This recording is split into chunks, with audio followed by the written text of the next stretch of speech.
I'm Lindsay. Hi, I'm Derek. And in this video, we're going to talk about the 5 important things to know about mortgage forbearance. So we're going to talk about forbearance today, and the reason we're talking about it is Lindsay and I like to talk about financial topics that we have personally gone through or experienced, so that there's a little bit of credibility to what we're talking about. The reason we're talking about forbearance today is, unfortunately, at the time of this video, Lindsay and I are actually in forbearance with our mortgage. So what we wanted to do is share what we've gone through, things that we wish we had known before we had started. So kind of like a checklist of items. But that's why we're choosing forbearance for this particular video. We hope you find it helpful. Number 1, who is your loan servicer? This basically means, who do you send your mortgage to? Who do you pay your money to? Reason that this is number 1, reason this is important is this is the person you will call to talk to get a little bit more information of what you need to do. Number 2, figure out who owns your loan.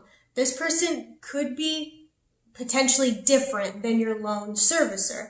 So the person who owns your loan could be federally backed. Now, according to the CARES Act, you have certain rights when it comes to if your loan is owned by Freddie Mac or Fannie Mae, which are federally backed mortgage owners. So if you don't know if your loan is federally backed, then you can just go online like we did, and you just enter in your loan number, which is on any mortgage documents that you may have. Your loan number will be on there, and you just go to the Freddie Mac website or the Fannie Mae, type it in, and then it'll pop up and tell you if it's there.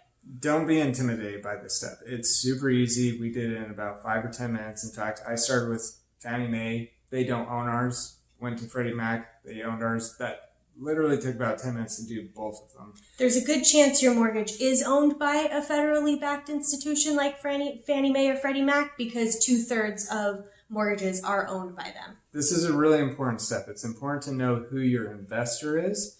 And the reason that that's important is they are telling your servicer, aka the bank or whoever you send your money to, what they can and cannot do. So it's important to understand their rules before you reach out to your servicer. Step 3, request forbearance. So really quick, what is forbearance? Just being honest, it's not a sexy thing. It's not something that you really want to dive into if you don't have to. It's a good option for those who are unable to pay their mortgage. It essentially just puts a pause on your payments until you're able to pay your mortgage. Again, not a really sexy thing. It's a way to be able to put a pause on it while you get your finances in order.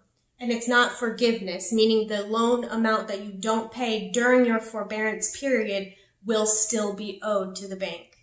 And your loan will still be accruing interest during your forbearance period. So again, not a great thing, but it's an option, and it's really important to know your options. So step 3, request forbearance if that's an option. So as of right now with the COVID-19, it's actually really easy. A lot of your servicers will have an internet portal right there, like on their homepage, like there'll be a banner, have you been affected by COVID-19? There's been a lot of requests for forbearance and mortgage help because people are losing their income. More than 20 million people have filed for unemployment. So there are a lot of people hurting right now. So we did it online. It only took, 15 minutes? It took like 15 minutes. To fill it out. And then we ended up calling our loan servicer and talking to them because we weren't super clear if we got approved for forbearance or not. I'll be honest, our servicer did not do a great job. I spoke with somebody else and they only had to click 3 buttons. They were done and notified right away. Ours wasn't that easy, so it's not to say it will take 15 minutes. It could be less. Depends on your servicer. Our experience with it wasn't great, but it wasn't horrible. Yeah.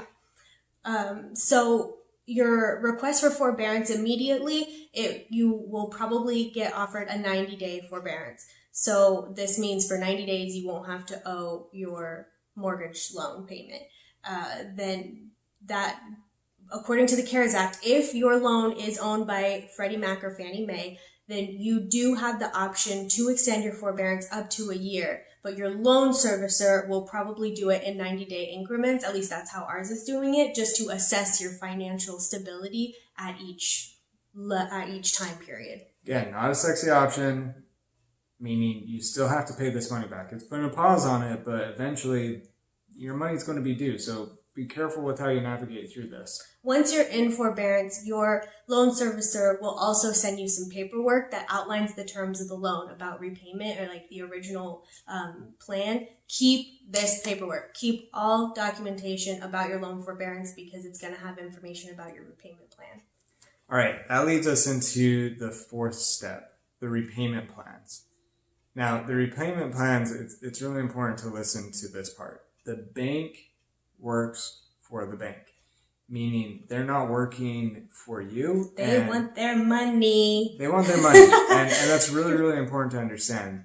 They are there to help you, but ultimately they want all their money, and it's as quick as possible. As quick as possible, yeah. And Lindsay will talk a little bit more about that.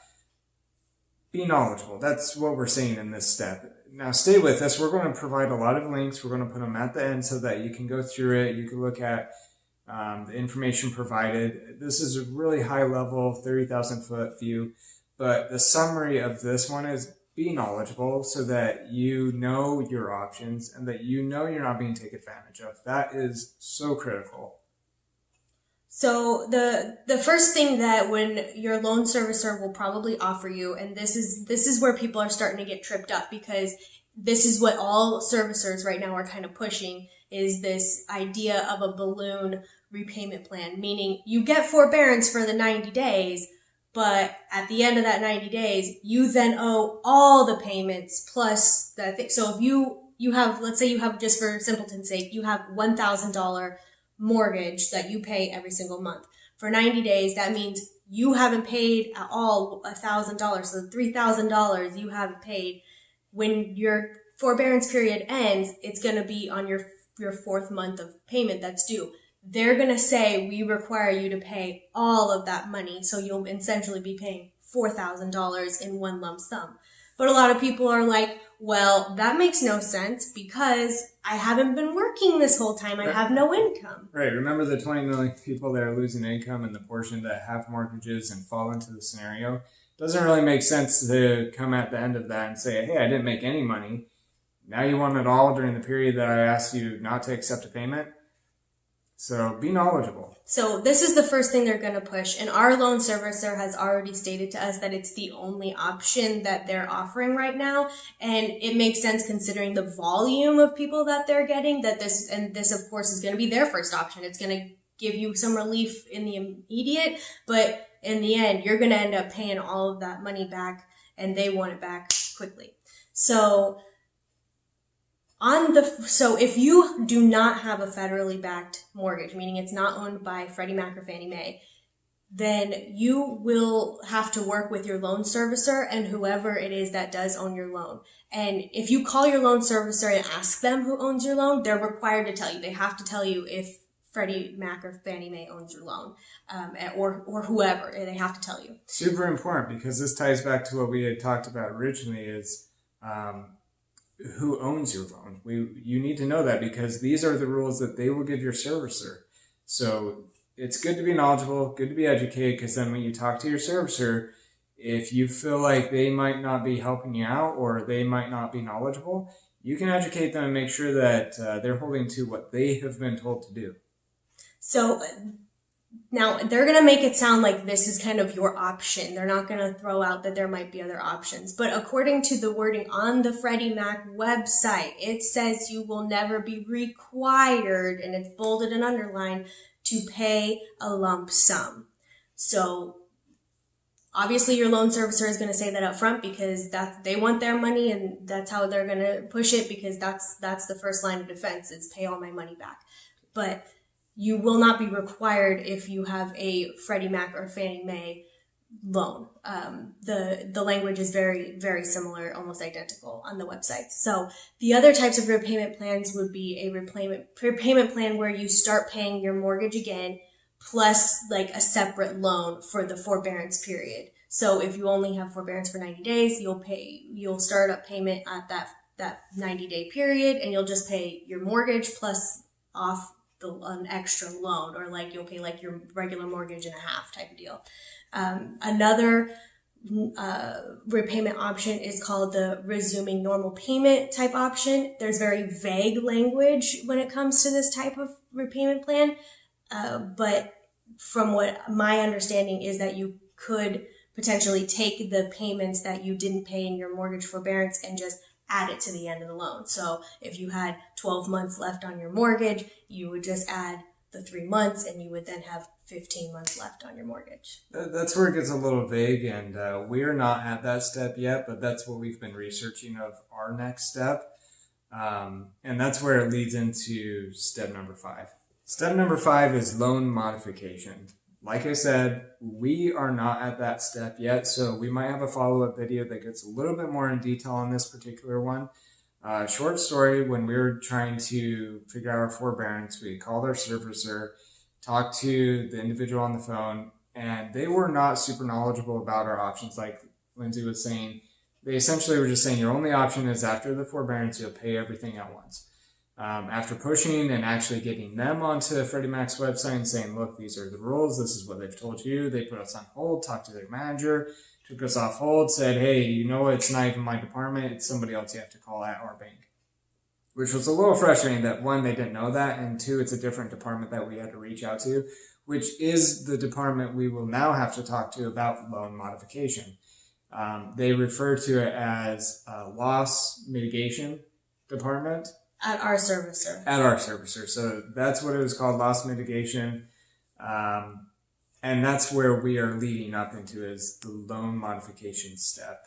So the 5th step is loan modification, meaning that after this COVID-19 has blown past, or whatever our new normal will be, if you have a permanent change in income. See, for us, we're hoping that we'll be able to stick at the repayment plan option, because we're hoping to have our income reinstated and go back to our regular income.